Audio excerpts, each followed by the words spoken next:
اعوذ باللہ من الشیطان اللعین الرجیم بسم اللہ الرحمن الرحیم رب اشرح لی صدری ویسر لی امری واحلل عقدۃ من لسانی یفقہوا قولی۔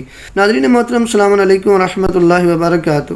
ناظرین محترم، عید الاضحیٰ جو ہی قریب آتی ہے تو اکثر سوال جو ہے اسی سے ریلیٹڈ کیے جاتے ہیں۔ عید قربان کے حوالے سے قربانی کے مسائل پوچھے جاتے ہیں۔ جو مسائل پوچھے جاتے ہیں ان میں سے چند ایک سوال یہ بھی پوچھے جاتے ہیں کہ وہ کون سا موقع ہے کہ جب غیر حاجی پر بھی عید کی قربانی واجب ہو جاتی ہے۔ ایک اور سوال کیا جاتا ہے کہ بھینس کی قربانی عید قربان پر کی جا سکتی ہے۔ تیسرا سوال یہ کیا جاتا ہے کیا قسطوں پر قربانی کا جانور لے کر اس کی قربانی کی جا سکتی ہے۔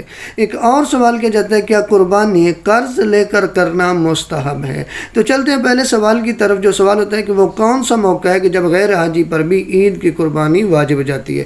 تو علماء فرماتے ہیں کہ جب انسان نظر کر کے خود اسے واجب کر لے، یعنی جب انسان نظر کرتا ہے کہ میں قربانی کروں گا تو اس پر قربانی کرنا واجب ہو جاتا ہے۔ تو دوسرا سوال تھا کہ بھینس کی قربانی عید قربان پر کی جا سکتی ہے۔ تو کوئی مسئلہ نہیں ہے، بھینس کی قربانی کرنا بھی جائز ہے۔ تیسرا سوال تھا کیا قسطوں پر بھی قربانی کا جانور لے کر اس کی قربانی کی جا سکتی ہے۔ تو علماء فرماتے ہیں کہ کوئی مسئلہ نہیں ہے، قسطوں پر قربانی کا جانور لے کر اس کی قربانی کرنا جائز ہے۔ اگلا سوال یعنی چوتھا سوال یہ تھا کیا قربانی قرض لے کر کرنا مستحب ہے۔ تو علماء فرماتے ہیں قرض لے کر قربانی کرنے کا مستحب ہونا ثابت نہیں ہے، البتہ فرماتے ہیں قرض لے کر قربانی کرنا جائز ہے۔